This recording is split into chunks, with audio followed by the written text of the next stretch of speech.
Welcome to Spiritual Psychology. My name's Renee LaValle McKenna, and I bring my 30-plus years as a recovering addict and ex-crazy person turned therapist and shamanic healer to bring you snackable teachings on spirituality, psychology, and all things personal growth. And today I want to talk about continued growth and expansion, which we all always have room for. And this is the last of an 8-part series looking at the 7 habits of highly effective people. Profound and life-changing book for me by author and business integrity coach Stephen Covey. And I've found each of these habits to be incredibly helpful and effective. So you can certainly take them individually, but if you want to revisit the whole series, you can start back at episode 231, titled The 7 Habits of Highly Effective People. And episodes 232 to 238 are a deep dive into each of them, but I'm going to do an overview today in conclusion, because very much like physical exercise, healthy eating, or spiritual practice, continuing to deepen and expand healthy practices and processes in our life offers kind of a guarantee of continued growth, depth, creativity, and empowerment in our lives.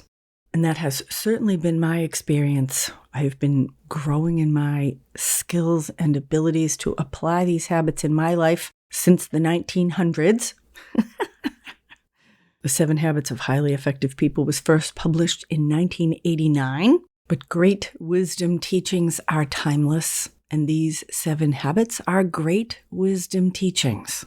And timeless means that they exist outside of time and that they are always applicable, effective, helpful, I would say, in any and all areas of our life. Because great truths are like spiritual laws, and spiritual laws are like an owner's manual for how to live your life in a joyful, fulfilling, effective, and prosperous manner. And so in the book, Stephen Covey calls this final habit sharpening the saw. But honestly, I've never sharpened a saw in my life, so that phrase doesn't super resonate with me. But I am a lifelong learner in personal growth and expansion. And regardless of what we name it, this habit is about continual self-renewal and self-improvement in the 4 key areas of a human life: physical, mental, emotional, and spiritual. And like we don't stay clean on yesterday's shower, we must consistently renew ourselves to remain effective in our personal and in our professional lives. And so how do we continually care for our body, our mind, our heart, and our soul? And although the practice for the care of these 4 aspects of our humanity needs to be ongoing, the practical application of caring for these aspects of ourself will absolutely change over time. So we need to be present and flexible about what is needed at any given stage or age or circumstance. But when we effectively meet our deeper needs, we are more effective in the world. And I love this idea of renewal, restoration, replenishment, and how we can participate in that right to the end of our life and suck the juice out of this lemon, make some lemonade, right to the very end. And I'm very blessed to have some excellent models for aging, some who are still living and some who have already passed, of how to be engaged, healthy, and effective right to the very end in your 80s and 90s even. We're in a youth-obsessed culture that's super unhealthy in many ways. My 19-year-old daughter said to me recently, "Nothing good happens after 25, Mom." Are you kidding? There's very few good things that happened to me before 25. In fact, I'm happier, healthier, more excited about my life in my 60s than I ever have been before. The next 20 years are going to be the most productive of my life. I'm certain of it. I had to spend a lot of time finding the ingredients, figuring out the recipe, locating the kitchen, and now I'm finally ready to make pizza. I had barely stopped being bulimic at 25. Never mind learning how to cook for others. So the 4 dimensions of renewal The body, mind, emotions, and spirit is an excellent and really simple way to think about our self-care and our self-growth. Renewal is different than sustaining. Renewal is regeneration. And so physical renewal care, regeneration, is engaging in regular exercise, proper nutrition, and adequate rest. Those are the basics, and those are a challenge for many of us. But our body is this really amazing living organism that responds to what we ask from it. The body has its own wisdom, an incredible ability to heal and regenerate, and the potentials for growth of strength and health exist throughout our life. Many of you know I had a knee replacement on my left knee. It's almost 2 years ago now.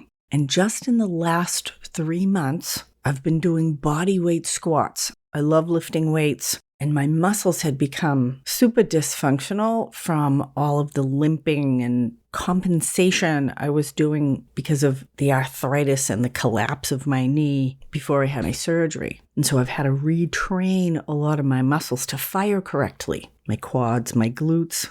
I've had lifelong issues with my legs from my hips down pretty much since I was about 9 years old. And so I've been trying different methods of weightlifting, super heavy weights with low reps, mid-range weight with medium reps, and body weight with high reps.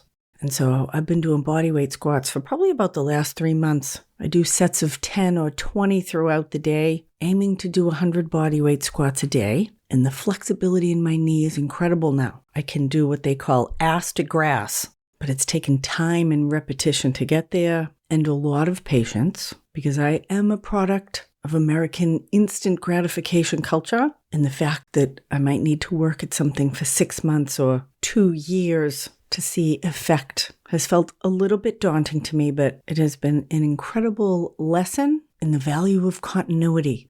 Our bodies are meant to move, and getting the right amount of regular exercise is invaluable and foundational for health in our life. Finding what your body likes so that it is sustainable and enjoyable and fulfilling and strengthening, which means finding that edge that's challenging enough to keep you growing stronger without hurting yourself or getting discouraged. And the same has been true for me with nutrition. Having a lifelong struggle with healthy eating, I'm personally finding intermittent fasting to be the thing my body likes the best. And intermittent fasting is when you eat only in a window of time during the day and you don't eat the rest of the time. So the term breakfast comes from breaking the fast of not eating overnight. And when I started intermittent fasting, I was doing what they call 16-8 eating, which is going 16 hours without food and eating in an 8-hour window.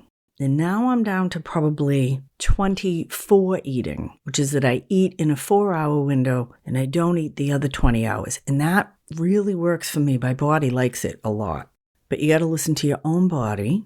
I eat a little bit of sugar every day because overly depriving myself is not helpful. But I mostly eat protein and vegetables. Take some vitamins, extra magnesium because I have an issue with muscle cramping. And I've been taking a capsule of psyllium every day, which is the basis of Metamucil, just to keep everything moving. Hope that's not too much information. And for adequate rest, I nap every day. In fact, I block out a 3-hour block between noon and 3, and I'm not super strict about it. But in many cultures, they take a siesta in the afternoon, and that definitely works for me.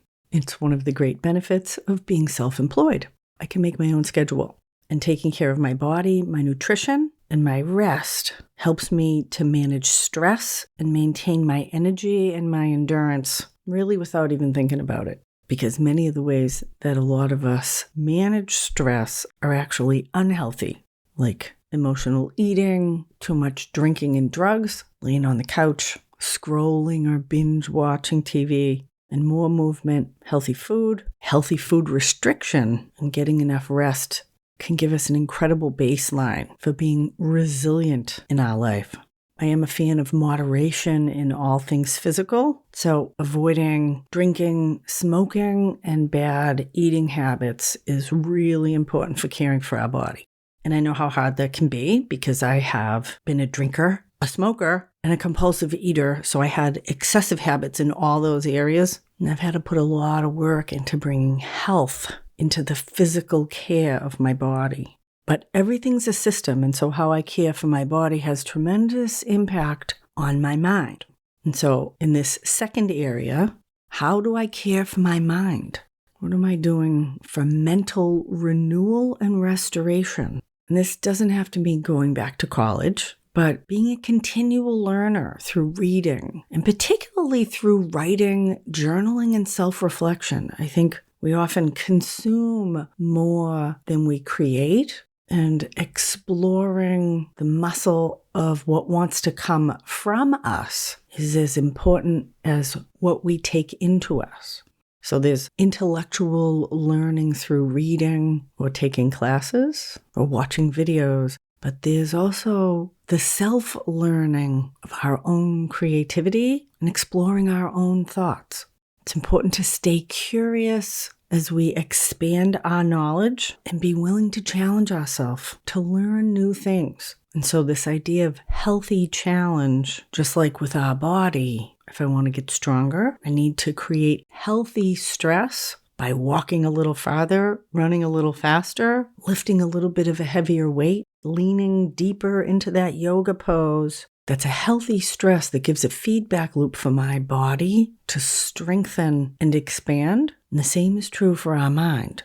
So avoiding passive consumption like TV and social media, and particularly being aware of the quality of what it is that we are consuming. How do the things that we're consuming make us feel? What are we feeding our mind through the news, media, or are we engaging in more stimulating mental activities that are growth rather than fear-producing? I've started doing the little New York Times games every night before I go to sleep, and when I get the Wordle word right, it always feels a little bit fun. And so this third area of renewal, how do I care for my soul, my spirit, and continuing to clarify my personal values and aligning my actions with those values? What's my spiritual practice of meditation, prayer, or spending time in nature? Do I have a daily practice, a weekly practice, a monthly practice? Can I give myself an annual retreat to really care for my soul and spirit? Give it a spiritual spa treatment. I've just decided I'm doing a 2-week retreat in late October, and it is invaluable to unplug from the busy world and plug in on a deeper level spiritually for my spiritual spa treatment on a regular basis. Perhaps one of the most direct sources or resources for spiritual renewal is to do things that bring me joy or make me happy. Engaging in meaningful activities that bring me inner peace and purpose, and things that are just plain fun. Can I be playful in my life? Not just watching a funny movie, but hanging out with people that make me laugh. Can I beautify a space in my house or my yard? Participating in my own creativity, and we're all creative, whether it's with food, with clothing, with color, with sound. Do I like to sing in the shower? Doing something just for the pure enjoyment of it is incredibly nourishing and renewing for our soul and spirit. And the fourth area, emotional, social renewal. How do I care for my heart? What's the quality of my relationships? Are there relationships that need more care? People I love that I need to reach out to, spend time with? Because relationships are built on the quality of time that we spend in them. Are there toxic relationships I need to distance or let go of? And where am I being called to grow in love, compassion, and acceptance of others? Am I contributing to the well-being of others through acts of kindness, service, or leadership? Nothing builds our social, emotional strength and renewal like selfless acts of service. I was revisiting this little card I got at a 12-step meeting early in my recovery. It's called Just for Today. And one of the things on that card that has stuck with me since the very first time I read it was, to do 2 things every day that make the world a better place, and don't tell anyone about them. If you get caught, they don't count. They can be something kind for another person, or something for the environment or the larger world, but it's just between me and God. And building self-esteem comes from doing esteemable acts. So whether that's picking up trash or dog poop off the sidewalk, wiping down a sink in a restaurant bathroom, helping the lady with the baby stroller by holding the door for her, or buying a cup of coffee for the homeless person on the corner. Kindness, generosity, and selfless service are like superfood for our heart. And practicing the effective habits of seeking to understand others first and then to be understood, and the principle of a win-win attitude from the previous habits are processes that we never complete. There is always room for emotional, social growth and renewal in our life, because renewal is a lifelong process. And without it, without renewal, we get burned out, we get stagnant, and we become ineffective. And these first 6 habits of the habits of highly effective people are an excellent basis for healthy living. And so to review, the first habit is to be proactive, to take responsibility for your life and your actions, and focus on our sphere of influence instead of our sphere of concern, to pay attention to what we have control over and to let go of what we don't. Like the serenity prayer. God, grant me the serenity to accept the things I cannot change, the courage to change the things I can, and the wisdom to know the difference. And I'm going to go deeper into that, I think, in the next podcast, because there's a lot of people suffering in angst right now because of the political climate, and being proactive, taking responsibility for my own life and actions, and focusing on where I actually have power and influence instead of on my places of worry and concern is an incredible tool for alignment and balance, particularly in times of difficulty. That allows us to make conscious choices aligned with our own values and to stay in an empowered, conscious place rather than feeling disempowered and anxious or fearful. The second habit is to begin with the end in mind, to create a vision of our goals and personal mission, whether it's for today, this week, this year, or our entire life, to get clear about what success looks like for me and make decisions that align with what I consider my purpose. If I want to get somewhere, it's a good idea to know where I want to go. So having clarity about what's important to me, and then I can take constructive, productive steps to get there. The third habit is to put first things first, to have leadership in my own life and prioritize what's most important to me rather than just what's urgent to other people, and to focus my time and energy on activities that have a high impact and contribute to my long-term goals. It helps me grow in time management and self-discipline rather than just being the victim or in reaction to what others or the circumstances seem to need from me. Puts me in the driver's seat of my own life. Fourth habit is to think win-win and approach relationships and interactions with a mindset of what's the best for everybody involved. Seeking mutual benefit in solutions where everybody feels valued and successful rather than being in competition or self-centeredness. So thinking win-win rather than win-lose. Habit number 5 is to seek first to understand and then to be understood. To practice empathic listening and really understanding other people before we express our own views. This builds trust, excellent communication, and is the foundation, I think, of unconditional love. And the 6th habit is synergy, to collaborate rather than be in competition, and to use teamwork to create better solutions than we might get by working alone. Being open-minded to diverse perspectives and valuing the strengths of other people, whether that's interpersonally and being willing to take input and advice from others, or professionally or creatively. Being open-minded and receptive to new ideas, input to add to your ingredient list, or try some new recipes as you make pizza in your own life?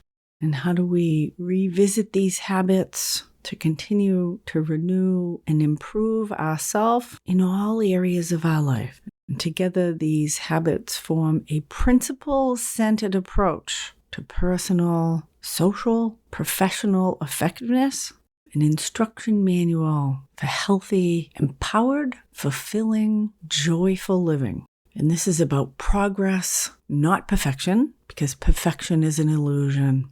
And so pick one and play with it. What we get here in a human life is time, and how we spend that time is actually up to us.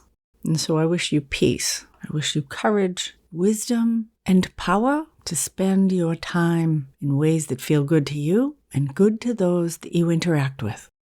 Thank you so much for listening. Blessings on your path until we meet again. This is Renee LaValle McKenna for Spiritual Psychology.